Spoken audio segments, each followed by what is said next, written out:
Core principle number one, be a champion for students. In other words, don't ever quit on a kid. I have never met a student who wanted to be a failure. I've never met a student who didn't want to be successful. But I've certainly met my share of students who tried to convince me that they didn't care and tried to convince me that they didn't want to be successful. But in those moments, instead of hearing that, here's what I heard. Help me. Help me because I'm so broken that I don't know what else to do. Help me because I just want you to give up on me, but I really don't want you to give up on me. I just want you to think that I want you to give up on me. And see, that's how we have to begin to look at it. When we talk about every student every day doing whatever it takes, it means to truly be a champion for that student.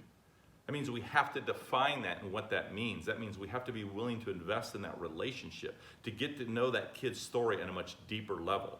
In other words, we have to invest our own personal time. The relationships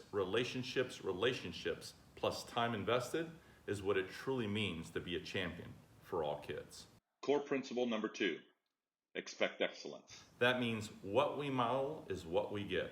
So model the behaviors that you want to see repeated. We as principals should never be asking teachers to do something that we're not willing to do ourselves. Teachers should never be asking students to do something that they're not willing to do themselves.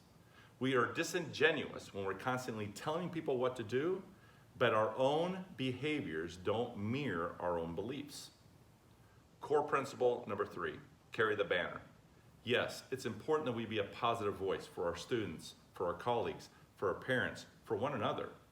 But what it also means is this. We have to create experiences for people. So once they leave an interaction, or once they leave a conversation, or once they leave a meeting, the question we should be asking ourselves is this.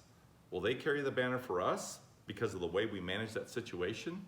See, when your mindset going into a situation, whether it's an upset parent or a difficult student or having a conversation with a colleague, if your mindset is, before I walk in this conversation, I've got to conduct myself in a manner that really is about excellence, so when they walk away, they'll look back and think, wow, that person really listened, that person really cared, that person's amazing. Whatever it is, but we created that experience in the way we manage that.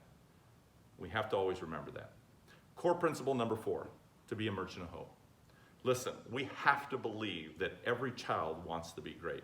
No child wants to be a failure. And the same could be said for the adults. So the question is this, what are we doing intentionally in our organizations, whether it's in the building or at the classroom level, that we're creating experiences for people that they truly believe that they can leave their legacy? See, Culturize is about bringing a group of people together and inspiring them to be more and do more than they ever thought possible. But if we're going to make that happen, then we need a framework. And that framework has to be, how are we leading our organizations every day so people understand and there's clarity in what we expect from everybody in the organization, both students and adults. For years, what I didn't understand was this. I saw the culture here. But what I didn't realize is that underneath that culture, there is a subculture going underneath. I call that the undercurrents. And here's the hard part for us to grapple with. It pains me to say this, but it took me years to finally understand it, that those undercurrents that run rapid in our organization, that exhaust us, that take our time, that cause us to be weary and frustrated, well, we're actually the ones creating those undercurrents. And that's the hard thing that we have to understand and eventually accept. The good news is this, when we put the proper processes and frameworks and systems in place, we can begin to not only reduce those undercurrents, but create those undercurrents so they begin to rise back to the surface, so we create a much healthier culture that we can truly be proud of.